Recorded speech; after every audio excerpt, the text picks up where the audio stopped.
Hi, today is Friday, May 19th, 2017, and this is A Swede Speaks.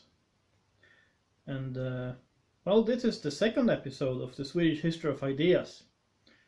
But before I get started on that, I'd like to mention that I now have a complete collection of the Nordic cross flags.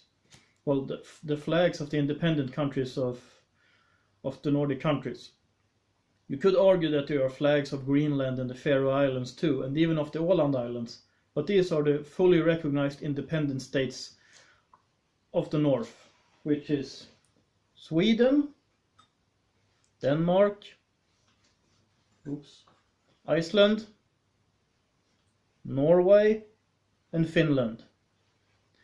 I've got an Estonian flag too, but I don't want that to be in the camera picture right now. So, just having mentioned this, let me stop digression and talk a little about the early Christian kings of Sweden, which means middle 11th century. When Olof Skötkonung died in 1022, he was succeeded by his son Jacob, or James in English, who was a Christian. A Christian king was accepted in Sweden by the magnates, but not without the Scandinavian name, which is why he called himself Anund James or Anund Jakob. And according to the Västgötafjärden law, Västgötalagen, he was called Kolbränna, which means coal burner. And he was called this because he took a habit of burning down the houses of lawbreakers. They said that he was very fierce in this.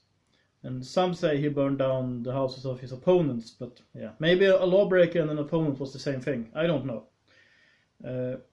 He sent troops to help Saint Olaf, the king of Norway, to fight King Canute the Great of Denmark in the Battle of Helgeå, which was in Skåne, which was then in Denmark and now in Sweden, in the year 1026.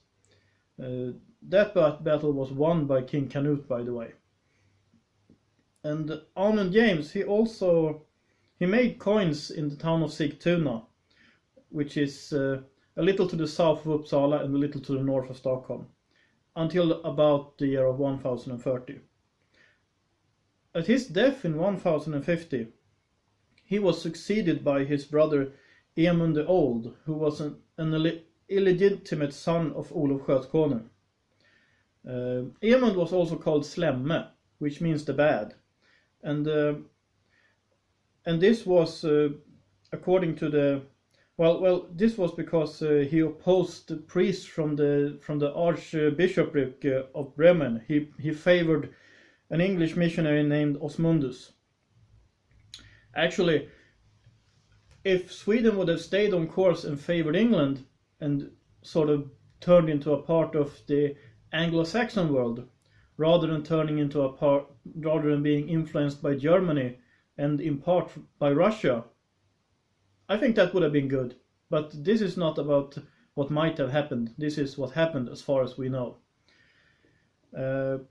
Anyway, according to the Västgötafjärden law, as I mentioned before, that law, Emund was disagreeable when he wanted to pursue something, a goal, and he supposedly marked the border between Sweden and Denmark, which historically the border between Sweden and Denmark was was further north than it is now. The border was at the border between Småland and Blekinge, and Småland and Skåne, and also Småland and Halland.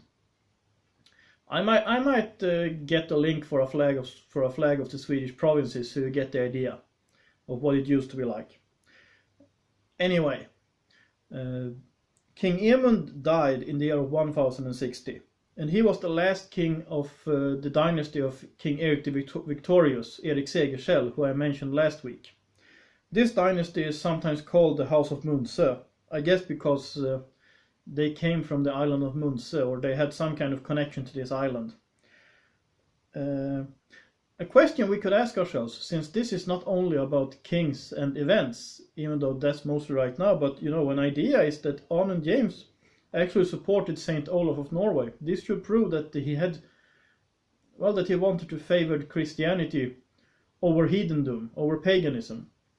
But the question we could ask ourselves, by the death of King Emund in 1060, was Sweden then what we might call a proper Christian country? I am not going to answer that question right now. I am saving this for next Friday, when I intend to, well, to discuss, well, whether Sweden was Christian by then, or the Christianization process of Scandinavia and of Sweden in particular.